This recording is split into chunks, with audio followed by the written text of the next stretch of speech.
L'Assemblée générale élective de la Confédération africaine de la boulangerie et de la pâtisserie, KFBP, s'est tenue du 23 au 26 octobre 2025 à Cotonou.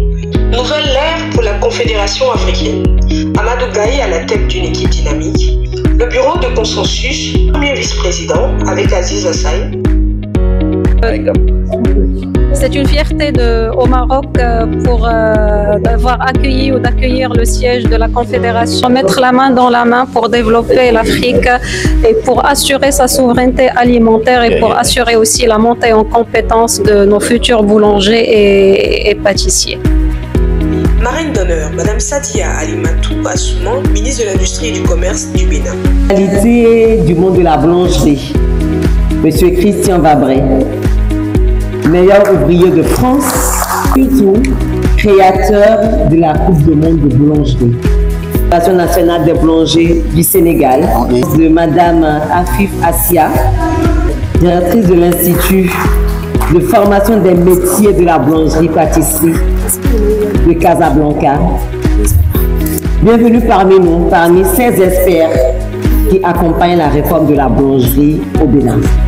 Oui, nous avons donc entrepris une réforme indispensable. L'Afrique est constituée de plus de 50% de jeunes ayant moins de 25 ans. Alors, ces assises sont donc un rendez-vous important qui, j'espère, impacteront chacun des États ici présents, que ce soit en qualité, en compétitivité, mais également en transformation de leur économie structurelle. Je remercie votre engagement, votre disponibilité à partager vos expériences au service d'un idéal commun. Faire de la boulangerie et de la pâtisserie africaine un levier de souveraineté alimentaire et de prospérité surtout. De prospérité partagée. Mesdames et messieurs, le thème qui nous unit aujourd'hui, secteur de la boulangerie et de la pâtisserie, quelles solutions face au défi de la souveraineté alimentaire en Afrique? C'est un thème pertinent, c'est pour ça que tout à l'heure j'évoquais le Covid, puisque nous avons été confrontés à notre souveraineté alimentaire. Ce thème est pertinent, ambitieux et continue d'être d'actualité. Il nous interpelle sur une question fondamentale. Comment valoriser nos propres ressources, nos savoir-faire, nos innovations pour nourrir durablement nos populations. Nous travaillons donc à renforcer les capacités des artisans, à promouvoir la transformation locale des matières premières et à encourager l'innovation technologique dans les procédés de fabrication.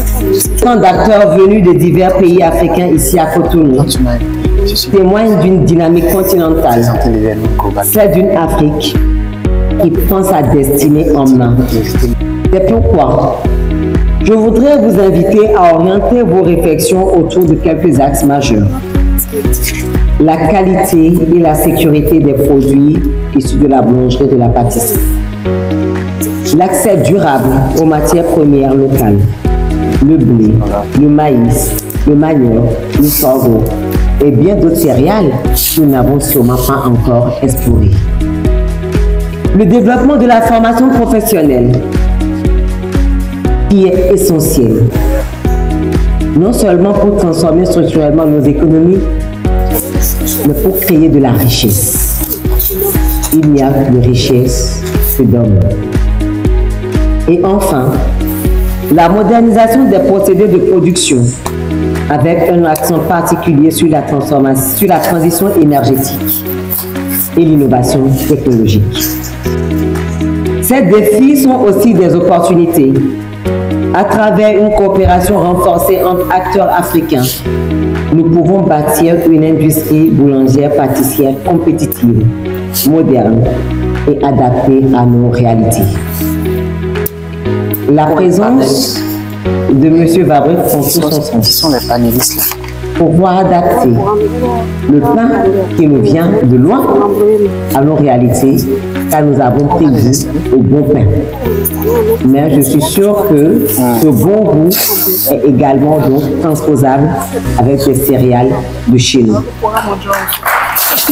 Donc, le gouvernement du Bénin réaffirme, ah oui, ça, du cœur, réaffirme sa disponibilité à accompagner toutes les initiatives régionales qui visent à renforcer la qualité, la compétitivité et la visibilité des produits africains, aussi bien sur nos marchés qu'à l'international.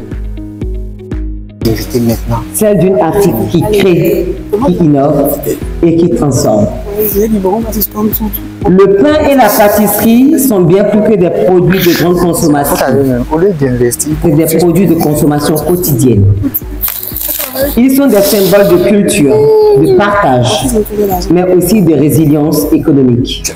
Ce secteur constitue un important pourvoyeur d'emplois, un chaînon essentiel à la sécurité alimentaire et un vecteur d'intégration régionale à travers les échanges de savoir-faire, de technologies et surtout de matières premières.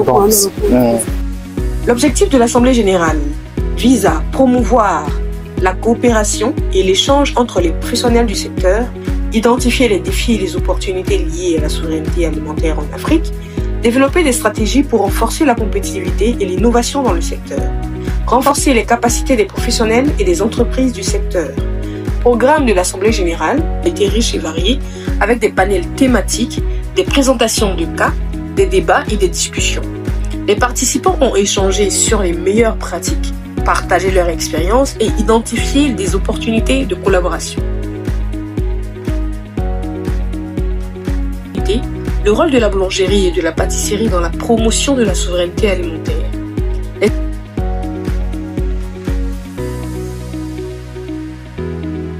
stratégies pour renforcer la compétitivité et l'innovation dans le secteur, la gouvernance publique et le soutien au secteur. Participants. L'Assemblée générale a réuni des professionnels du secteur, des experts, des décideurs politiques et des représentants des organisations internationales. Les participants sont venus de plusieurs pays africains, notamment le Bénin, le Togo, la Côte d'Ivoire, le Ghana, le Sénégal, la Gambie, la Guinée-Conakry, la Guinée-Bissau, le Maroc, la Tunisie, l'Égypte, le Cameroun, le Mali, le Burkina Faso, le Niger et la Mauritanie. L'Assemblée générale de la KFPP a été un événement majeur pour le secteur de la boulangerie et de la pâtisserie en Afrique. Les participants ont échangé sur les meilleures pratiques, partagé leur expérience et identifié les opportunités de collaboration pour promouvoir la souveraineté alimentaire en Afrique. La nécessité de doter la filière boulangerie et pâtisserie d'une organisation forte, représentative et structurée, l'importance d'unir les acteurs du secteur afin de défendre efficacement leurs intérêts communs, le besoin de promouvoir la qualité, la formation, l'excellence et la professionnalisation des métiers de la boulangerie et de la pâtisserie, le souhait de renforcer la solidarité, la coopération et les partenariats entre les pays membres sur le plan international, réunis en assemblée constitutive, la Confédération africaine de la filière de la boulangerie-pâtisserie, KFPP, adopte les résolutions ci-après.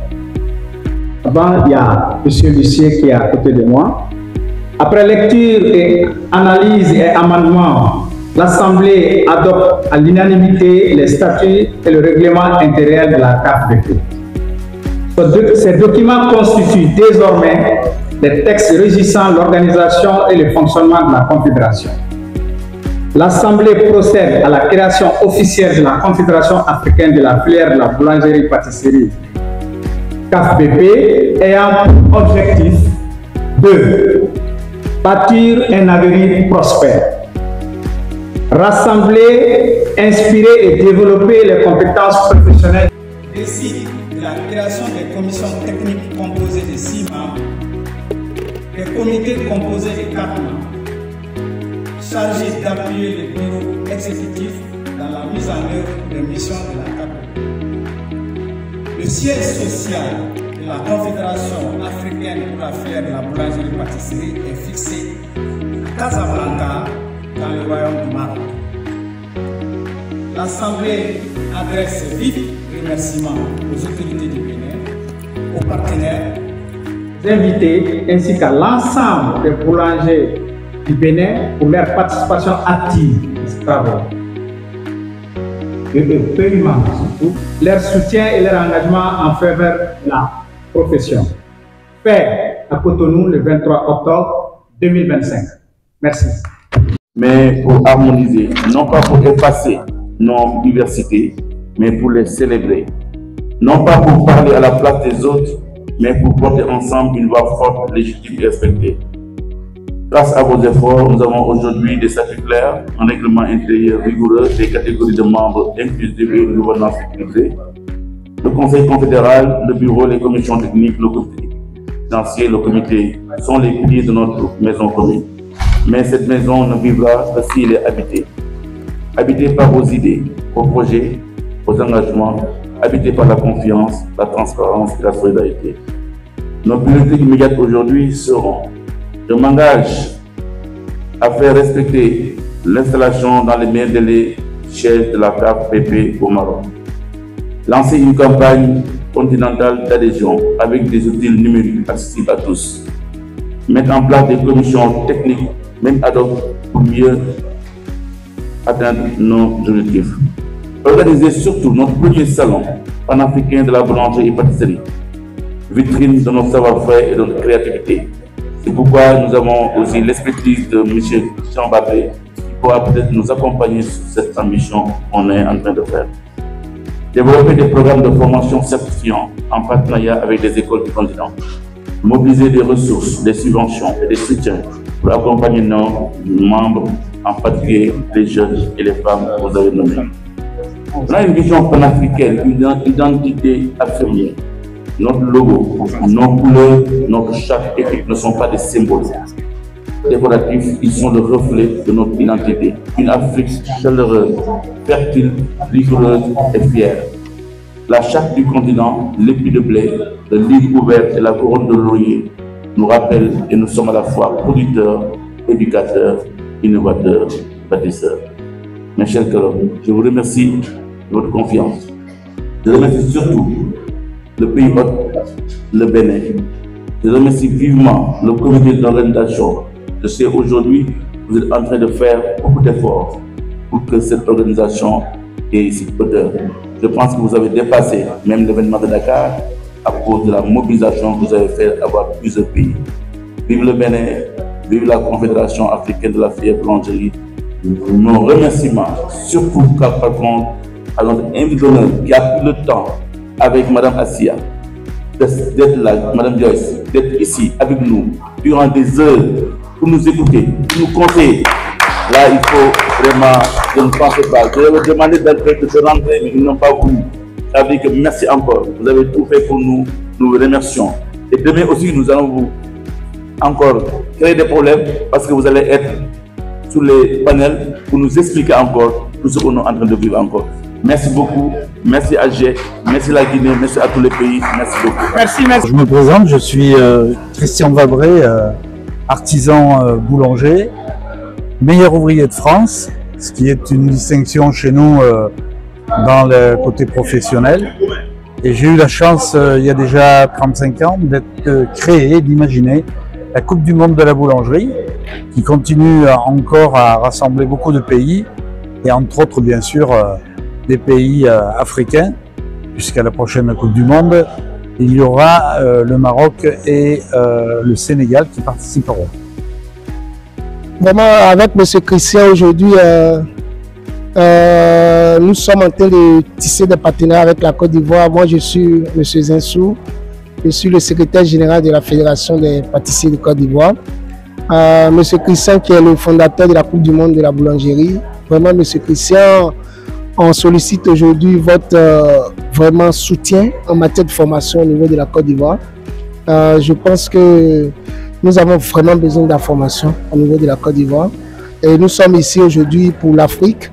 Et vous êtes invités vraiment pour apporter votre expertise. Vraiment, ma motivation est que le secteur de la boulangerie, chez nous, on a vraiment besoin de formation. Voilà, ma motivation, c'est un emblème de la boulangerie mondiale. Il a beaucoup apporté pour nous en matière de formation au niveau de la Côte d'Ivoire. Voilà, en matière de boulanger et pâtissier. Voilà, donc ce sera vraiment un réel plaisir. Je pense qu'on va vraiment informer les autorités ivoiriennes, le ministre de l'Artisanat et du Commerce, M. Derasouba, qui nous soutient déjà. On va voir avec nos partenaires, le FICA et puis les autres partenaires, les moulins, pour que vous soyez vraiment en Côte d'Ivoire, pour essayer de vraiment apporter votre expertise en matière de boulangerie. Parce qu'aujourd'hui, si on participe à la Coupe du Monde de la boulangerie, c'est votre affaire, c'est vous qui avez créé, vous êtes l'initiateur de la Coupe du Monde. Et je pense que ce sera vraiment formidable pour nous en Côte d'Ivoire de vous recevoir. Alors, quels sont vos projets à court terme et à long terme? Les projets à court terme au niveau de la boulangerie en Côte d'Ivoire, vous voyez, la boulangerie est en train de propulser déjà, ça a pris déjà une certaine échelle déjà au niveau national. Et aujourd'hui, le projet, c'est l'insertion de la jeunesse. L'insertion, surtout la formation et l'insertion de la jeunesse. Ça ne suffit pas de former et de laisser ces jeunes. Voilà, il faut les former, il faut les insérer. Et le gouvernement ivoirien a compris, l'État a compris, le ministre de tutelle a compris, et ils mettent beaucoup l'accent sur la formation. Et c'est pour cela que je sollicite vraiment l'appui technique en matière de formation de M. Christian pour la Côte d'Ivoire, pour vraiment rehausser le niveau de la formation en Côte d'Ivoire. Monsieur Christian, bonjour. C'est la même question. Quels sont vos projets futurs et à long terme? Alors, pour ma part, d'abord, je suis très heureux de côtoyer des personnalités comme notre collègue qui essaie, dans son pays, la Côte d'Ivoire, d'imaginer le meilleur. Et c'est vrai que le meilleur pour nos boulangers, pour l'avenir de la profession, c'est d'encourager tous les jeunes à venir nous rejoindre dans ce beau métier et de faire briller, bien sûr, ce métier. Alors, pour le faire briller, eh ben, il y a deux choses. Il faut leur donner déjà une belle image. Et c'est vrai que la Coupe du Monde, en particulier, est une très belle image de la profession parce qu'on y voit des beaux produits, on y voit des beaux professionnels, des savoir-faire. Et ça, c'est important. Et puis, la deuxième des choses, c'est qu'après, il faut quand même leur apprendre le métier. Et ça passe par la formation. Alors, dans ma présentation, je n'ai pas dit que j'ai été aussi à la tête d'écoles de boulangerie, chez moi, dans mon pays, en Auvergne, mais j'ai aussi une école de formation à Shanghai et une autre école de formation au Chili. Donc toutes ces idées passent au travers d'une organisation bien précise qu'il faut mettre en place. Et une fois qu'on a ces jeunes bien encadrés et auxquels on peut apporter ce savoir-faire, on va se préparer pour organiser des concours d'abord nationaux. Et puis, une fois qu'on aura les vraies prémices de nos résultats, eh bien, on ira au niveau peut-être africain et international après. Tout ça, ça peut aller très vite aujourd'hui. On a de la chance d'avoir des moyens, des expériences. Les réseaux sociaux comptent beaucoup, la communication. Donc, je pense qu'avec l'appui des autorités, encore une fois, on peut solliciter au travers de cette interview, on peut arriver à quelque chose et assez rapidement. Comme on l'a fait d'ailleurs au Sénégal, comme on est en train de le faire ici au Bénin. Okay. En vous exprimant, on voit une flamme dans vos yeux. D'où est née cette passion? Alors j'ai de la chance déjà d'être né, je dis dans le pétrin, mais c'est imagé. Je suis né dans cette profession puisque mes parents avant moi étaient des boulangers. Et j'ai eu la chance, moi, de connaître, même en France, les débuts de la formation continue. Donc c'était, faut pas croire, comme ici, à cette époque. Hein. Et on a eu la chance d'avoir des gouvernements qui ont essayé de cadrer les choses, par exemple sur l'apprentissage, former les jeunes de 16 à 21 ans, de nous aider à mettre en place des centres de formation. Et on a vu la progression de ce métier, l'image qui a changé. Et aujourd'hui, la France est connue pour sa boulangerie. Donc le côté pétillant de mes yeux, c'est qu'on voit le résultat et je sais qu'on peut faire encore mieux si on a des partenaires comme bien sûr la Côte d'Ivoire et surtout des autorités qui pourraient nous soutenir parce que tout passe par là, c'est une espèce de partenariat donnant-donnant, gagnant-gagnant et on va y arriver. Je reviens à vous. Mais vous qui avez parcouru toute l'Afrique, Alors, comment vous voyez aujourd'hui l'avenir de la boulangerie, la pâtisserie avec les jeunes Africains? Alors moi j'y vois beaucoup d'espoir, d'abord parce que vous savez qu'avec l'intelligence artificielle, il y a beaucoup de métiers qui étaient intellectuels et qui vont disparaître, et que tout le monde va se tourner vers les métiers manuels pour donner finalement du travail et du sens à une vie professionnelle. Et nous, on est dans les métiers, surtout la boulangerie, où on touche la matière, on touche l'affect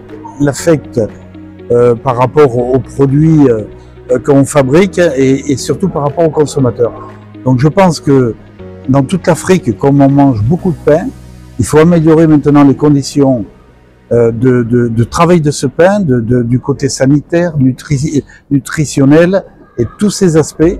Une fois qu'on les aura réussis, vous verrez, tous ces jeunes vont se tourner vers nous, tout le monde aura envie de faire boulanger ou pâtissier et du coup, on aura réussi notre challenge et on aura surtout fait perdurer cette profession qui est magique. Alors, je retourne la même question vers vous, Monsieur Zinsou. Voilà, je pense que vous pensez à votre jeune frère ivoirien, et voilà pourquoi vous avez sollicité M. Christian Mbappé. Alors, vous pensez que cette jeunesse serait intéressée par ce projet? Ah oui, bien sûr, la jeunesse sera bien intéressée parce que déjà l'État fait beaucoup pour la formation. On a eu dans les 10 années passées, on a eu quand même beaucoup de centres de formation qui ont été créés en Côte d'Ivoire. Il y a un lycée hôtelier qui a été créé à Yamoussoukro. Il y a quand même pas mal de choses. Il y a quand même l'école Mohamed VI qui a rehaussé aussi le niveau de la boulangerie-pâtisserie en Côte d'Ivoire. Donc l'État fait déjà beaucoup et la jeunesse est très motivée. En matière de formation, la jeunesse est prête à se faire former pour embrasser ce métier qui est resté vraiment, je vais dire, sous le lit en Afrique pendant des années. Aujourd'hui, bon, tout le monde s'intéresse à la boulangerie. Je sais que dans mon pays, je pense qu'on a près de 1200 boulangeries sur le territoire national. Ce n'est pas à négliger. Donc, on a près de combien de jeunes qui sont formés chaque année dans les écoles de boulangerie, pâtisserie, etc. Donc, la jeunesse est très motivée et la jeunesse ivoirienne serait vraiment content de recevoir M. Christian Vabré chez nous, avec l'appui, bien sûr, des autorités de nos différents partenaires. Merci à vous. Et je pense que ce que vous allez installer, vous envisagez aussi à faire dans les autres pays africains, de solliciter des jeunes comme vous, des chefs pâtissiers comme vous, à faire pareil. Oui, bien sûr, parce qu'aujourd'hui, nous sommes là à Cotonou pour l'installation de la Confédération africaine. Donc, si on fait l'expérience déjà avec la Côte d'Ivoire, je pense qu'on peut répéter l'expérience dans les autres pays, comme les autres pays de l'Afrique centrale, que ce soit les autres pays de l'Afrique de l'Ouest, etc. Un mot de fin, monsieur. Alors, un mot d'espérance. Hein, il faut encore une fois avoir en tête que nous sommes dans une démarche qui des fois paraît un peu longue, mais ça va très très vite. Il faut donc que tout le monde se mette autour de la table, que ce projet de formation professionnelle qualifiante et motivante pour toute cette jeunesse se mette en place. Et je pense que la boulangerie artisanale a beaucoup encore d'avenir. Pour mot de fin, c'est juste merci à M. Christian Vabré d'accepter déjà cette invitation. Merci beaucoup. Et puis, l'Afrique compte sur vous. L'Afrique a besoin de votre expertise. La jeunesse ivoirienne a besoin de votre expertise avec l'appui de nos autorités. Merci beaucoup, monsieur. Et nous, chers internautes, en tant que là, nous allons les accompagner.